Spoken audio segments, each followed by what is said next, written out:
Usually, when we talk about reaching retirement age, there's this like collective societal expectation of just slowing down. Right, yeah. You hit your 50s and the finish line is finally in sight. Exactly. The dream is, a sunny golf course, maybe a comfortable recliner. You just trade all that physical exertion for comfort. Because the assumption is that your body has done its hard work. Right. I mean, the overarching narrative of modern life is that we work hard specifically so we can stop working hard later. Right. We spend decades trying to buy our way into, like, the path of least resistance. Yeah, the goal is to outsource all of physical labor to machines, to contractors, to basically whatever conveniences we can afford. But, then you encounter a story in the source material that completely shatters that trajectory, and suddenly that comfortable recliner looks less like a reward and, I don't know, more like a trap. It really does. So for you listening, I want you to imagine this scenario. You are 51 years old. Yeah. You've saved up a pretty solid nest egg. Okay, sounds good so far. Right. But instead of moving to Florida or, settling into a quiet suburban life, you pack up everything. You travel alone into the freezing, totally isolated wilderness of Alaska, and you decide to build a log cabin entirely by hand. And we should clarify, this is not like a weekend getaway. Oh, not at all. The initial plan is to stay for a full year, completely cut off from the electrical grid, municipal water, daily human contact, just entirely dependent on your own physical output. And the crazy part is, he didn't just stay for a year. He ended up staying for 3 decades. Wow, yeah. So today, we are taking a deep dive into what is basically the ultimate experiment in physical self-reliance. We're looking at the life of Richard or Dick Proenneke. And he wasn't just some runaway or a hermit hiding from the law, which is what people often assume. Right. Based on the biographical sources we've gathered, he was this incredible self-taught naturalist, a master craftsman, and an obsessive documentarian. He basically turned his retirement into a 30-year survival masterclass. He really became an absolute icon of wilderness living. But his path to getting there and, the gritty reality of how he actually managed to survive without succumbing to the elements or starvation, it completely challenges all our deeply ingrained, kind of romanticized notions of the wild man archetype. Yeah, because trading every single modern convenience you rely on, the grocery store down the street, your thermostat, your refrigerator, for a life where every single meal and every log in your shelter depends entirely on your own 2 hands. That is a massive undertaking. It's unfathomable for most of us. Exactly. So we are going to explore exactly what drove him into this extreme isolation, the sheer mechanics of how he pulled it off, and how a quiet, solitary man accidentally sparked a huge fight over his own legacy. Which is such a fascinating part of his story. It really is. So looking at the sources on his early life in Iowa, it's clear his survival skills were not just some happy accident, right? He was born in May 1916 in Primrose, Iowa, to a family of German immigrants. Right, and he grew up with 6 siblings. And he grew up seeing the earth as something you shape with your hands. Yeah. His childhood environment really set the blueprint for his entire cognitive framework. Yeah. His father was a man of so many practical trades. He was a house painter, a carpenter, a well driller. So young Dick grew up watching his dad physically manipulate the world around him. Exactly. He learned early on that if you needed something, you didn't go buy it. You built it. And if something was broken, you didn't just throw it away and replace it, you repaired it. Right. And that tactile nature clearly appealed to him so much more than abstract concepts. I mean, he actually hated high school. He dropped out, didn't he? Yeah, dropped out after just 2 years. The classroom just couldn't hold his attention, but machinery, physics, the physical world, that absolutely did. Right, because he spent his youth working on farms, driving tractors, and handling heavy agricultural equipment. And the physical weight of that world is so important here. Oh, for sure. Because in the 1930s, operating and maintaining heavy farm machinery required intense physical strength. Yeah, no power steering back then. Exactly. And it required a really deep, intuitive understanding of mechanics. I mean, he even owned and maintained a Harley-Davidson motorcycle as a teenager. Which, back then, demanded constant hands-on troubleshooting. Right. He was wiring his brain to think in terms of systems, leverage, moving parts. So he spends his youth fixing broken tractors and tuning engines. And then, history intervenes. The day after the attack on Pearl Harbor, Proenneke enlists in the United States Navy as a carpenter. Makes sense given his background. Yeah, totally. So he spends some time at Pearl Harbor, and then he gets stationed in San Francisco, basically just waiting for his next ship assignment. And this waiting period, this is the ultimate turning point of his entire life. It really is. Because while he was in San Francisco, he decided to go for a hike on a nearby mountain. And sometime during this period, he contracted rheumatic fever. Oh, man. Yeah. And for those who don't know, this is a severe inflammatory disease. It can affect the heart, the joints, the brain, the skin. It is incredibly painful and just totally debilitating. And it landed him in a naval hospital for 6 long months, which eventually led to a medical discharge in 1945. Right. And this is where that mechanical background we talked about becomes so crucial to understanding his mindset, I think. How so? Well, he spent his whole youth fixing broken tractors, right? So when he got rheumatic fever, he suddenly realized his own body was just another machine that could break down. Oh, wow. Yeah. And unlike a tractor, he couldn't just swap out the broken parts. He had to maintain it. That's a great way to put it. Yeah. Lying in that hospital bed completely rewired his worldview. For someone who relied so heavily on his physical output, experiencing catastrophic bodily failure was just a profound shock. Right. The sources indicate this was really the crucible that forged his life philosophy. He realized the human machine is fragile, and he made this radical, almost obsessive vow to dedicate the rest of his life to his own physical health and strength. He just decided to never take his body for granted again. Exactly, the ultimate wake-up call. But, you'd think a guy who has this dramatic, near-death wilderness epiphany would just run off to the woods immediately, right? Yeah, just throw some supplies in a bag and head for the hills. Right. But that is not what he does at all. He actually spends the next 2 decades in a period of intense, methodical preparation. And this is exactly where the myth of the impulsive, chaotic wild man completely falls apart. Proenneke was so strategic. Very methodical. Yeah. After his military discharge, he went to school to become a diesel mechanic. Yeah. He really leaned into his mechanical aptitude, using his intelligence and that blue-collar work ethic to become a highly sought-after technician. So he's essentially building this resume of survival skills while simultaneously building up a bank account. Right. He moves to a sheep ranch in Oregon, gets used to rural outdoor labor and animal husbandry, and then in 1950, he finally makes the jump to Alaska, moving to Shuak Island. And for years, he works at the Kodiak Naval Air Station as a heavy equipment operator and repairman. Operating bulldozers and cranes, right? Yeah, exactly. Operating all this heavy machinery in just extreme weather. So he learns firsthand how freezing temperatures affect steel, oil, and wood. Which is vital knowledge for what he's about to do. Oh, absolutely. Later on, he works as a salmon fisherman and as a diesel technician all over the state, including for the Fish and Wildlife Service at King Salmon. He is literally getting paid to learn the landscape, the climate, and the unforgiving seasons of Alaska.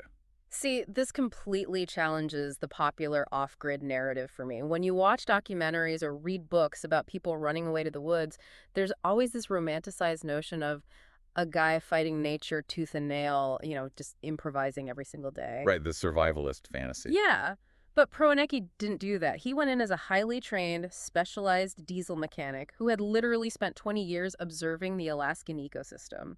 And he saved up a massive retirement fund to do it. Doesn't that practicality make his story more impressive rather than less? I think so, yeah. Because extreme independence requires extreme preparation. Survival is not about wild improvisation.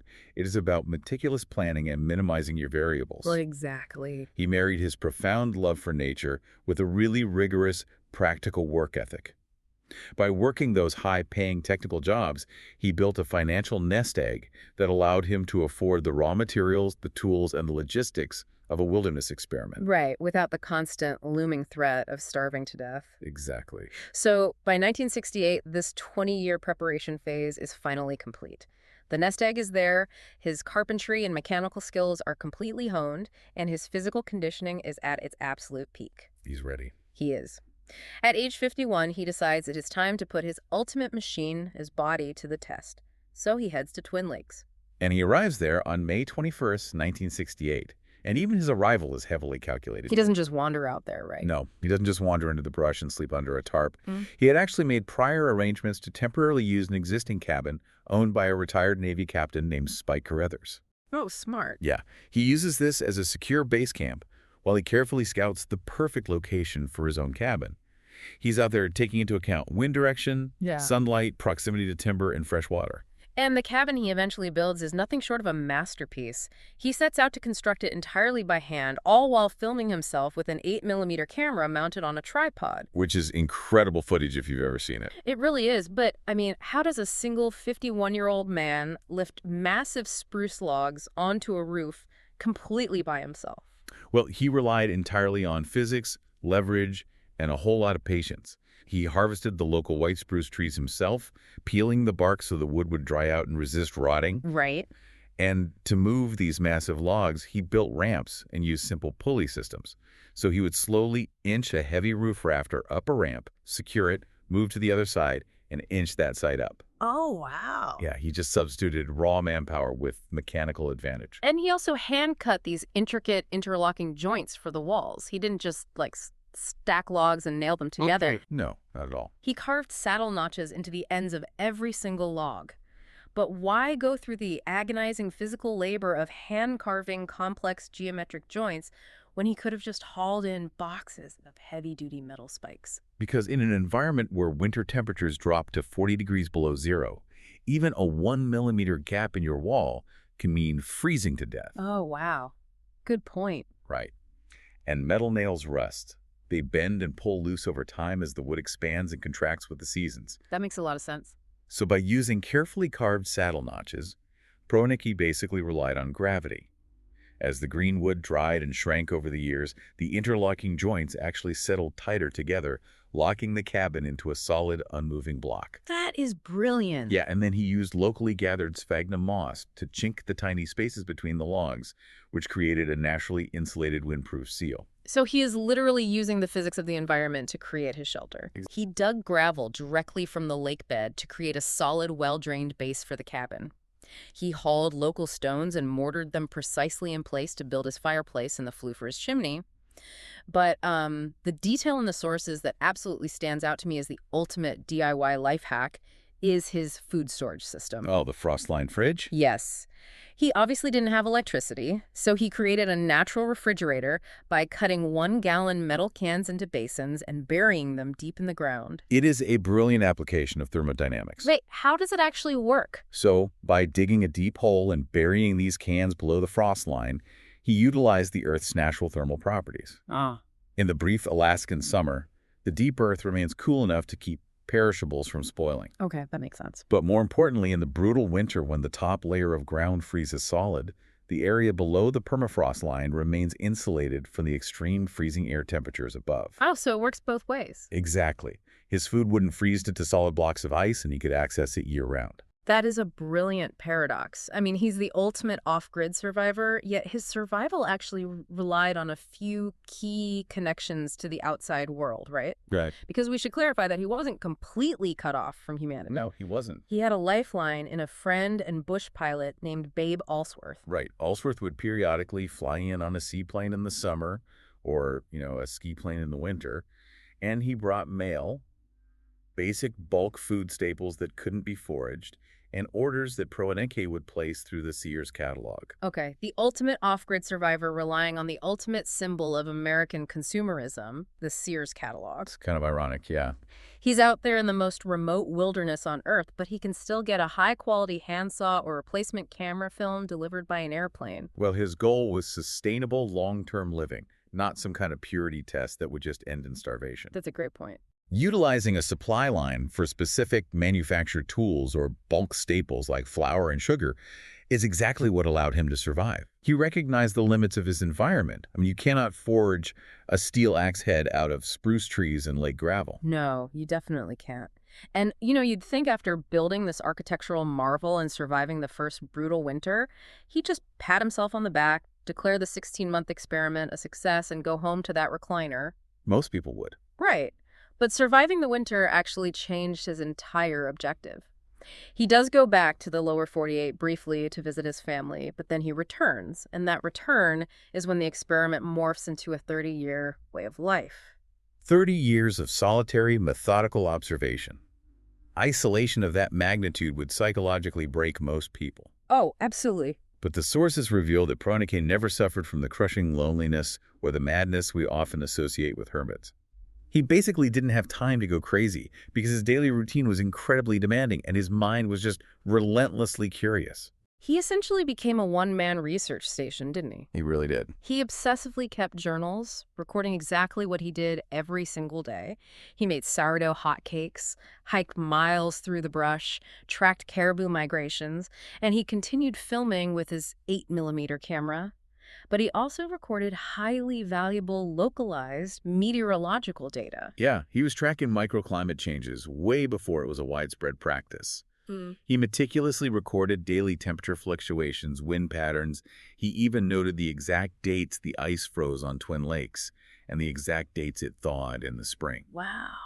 Over 3 decades, this created an invaluable ecological baseline for that specific region of Alaska. And he actively helped the National Park Service once Lake Clark National Park was established right around him. He didn't fight the government's presence, he kind of embraced it. Yeah, he became an asset to them. Right. He would film sensitive ecological areas for them, and he would report poachers who came into the territory on illegal hunting trips. He was this unpaid, highly effective steward of the land. But, this long, quiet period of stewardship is exactly where the friction over his legacy begins. Ah, right. During this time, a friend from his Kodiak Naval Station days, Sam Keith, suggested that Proenneke's meticulous journals and stunning photographs could make a fantastic book. And so, in 1973, Sam Keith published a book called One Man's Wilderness, an Alaskan Odyssey. And it was based heavily on Proenneke's writings. Right. The book was a massive commercial hit and eventually won the National Outdoor Book Award. It really introduced Dick Proenneke to the world, but Proenneke himself was deeply upset by it. Yeah, the conflict stemmed from how Keith edited and kind of embellished the narrative to make it more palatable and more dramatic for the reading public. He wanted a better story. Exactly. The book painted a picture of Proenneke assuming his almost mythical role as the king of bears. It suggested he wielded some sort of majestic power or dominance over the apex predators of the Alaskan wilderness, as if he'd conquered the environment. Which is so frustrating. Why do we always do that? Why does society feel the need to mythologize people who live in nature? Very common trope. But why wasn't the truth a highly intelligent 50-something mechanic quietly recording weather data and respecting the wildlife? Why wasn't that enough? Why do we need him to be a beastmaster? Well, I think modern society often projects its own desire for dominance onto nature. We want a conquering hero who goes into the wild and bends it to his will. Right. But framing a man as the king of bears is not just a romantic myth. It is a fundamentally dangerous misunderstanding of wilderness survival. Definitely. Bears are unpredictable apex predators. If you treat them like subjects in a kingdom you rule, you will get killed. Proenneke survived exactly because he did not try to dominate them. Right. He gave them a wide berth. He understood he was a visitor in their territory. And the raw, unedited journals, which were actually later published by his friend John Branson, reveal that true, authentic voice. Yeah, when you read the unedited journals, the contrast is just stark. His true voice is factual, grounded, incredibly observant, and totally devoid of ego. He wasn't trying to conquer anything. Exactly. He had no desire to conquer nature or establish dominance. His philosophy was one of deep, respectful integration. He wanted to observe the ecosystem without disturbing it. His real legacy is one of harmony, meticulous observation, and immense respect for the boundaries of the natural world. And thankfully, the broader public did eventually get to see that authentic version of him. Because beyond the unedited journals, his own 8mm films were turned into a documentary called Alone in the Wilderness, which aired on public television. Which is fantastic, by the way. It is. It stripped away the mythology and just showed the day-to-day reality of his incredible carpentry, his quiet routine, and his physical resilience. But of course, the human machine, no matter how perfectly maintained, does have a finite lifespan. It does. The physical toll of hauling firewood, hiking through deep snow, and surviving sub-zero temperatures is immense. It wears you down. Right. And by 1999, Proenneke was 83 years old. Wow. 83 and still out there. Yeah. The fact that he was still living alone in the deep Alaskan wilderness at that age is a testament to his sheer physical discipline. But the brutal demands finally caught up with him. He realized his body could no longer safely maintain the environment he had built. So he made the incredibly difficult decision to leave his beloved cabin at Twin Lakes. He moved to Hemet, California to live out his final years in a warmer climate with his brother Jake. A well-deserved rest. For sure. And just a few years later, in April 2003, Dick Proenneke passed away from a stroke at the age of 86. But before he died, he ensured his masterpiece would be protected. He bequeathed his cabin to the National Park Service. Oh, that's amazing. Yeah, and 4 years after his death, it was placed on the National Register of Historic Places. Today, it remains exactly where he built it, on the shores of Twin Lakes. It serves as a pilgrimage site in Lake Clark National Park for people who are just inspired by his craftsmanship and his philosophy. It is an incredible legacy. I mean, he built something enduring, not just out of logs, moss, and stone, but out of his own sheer will. Absolutely. Which really brings me back to where we started. Proenneke's entire 31-year adventure was born out of a terrifying illness in a naval hospital. It made him realize he only had one body, one engine. Right. And instead of protecting it by doing less, he wanted to see exactly what it was capable of if he maintained it perfectly and pushed it to its absolute limits. He refused to let his physical potential atrophy. He took ownership of his survival in the most literal, tactile sense possible. He really proved that the human body is capable of extraordinary endurance if it's guided by a disciplined mind. So for you listening, I want to leave you with a final thought to mull over. We live in a modern world where we outsource almost every single physical task. We outsource our shelter to contractors and construction crews. We outsource our food gathering to apps, supply chains, and supermarkets. We outsource our temperature control to digital thermostats. We have literally engineered the physical struggle completely out of our daily lives in the pursuit of comfort. We really have. So beneath all of those layers of convenience, how much of your own physical capability, your own raw strength and resilience is just lying dormant right now, waiting to be tested?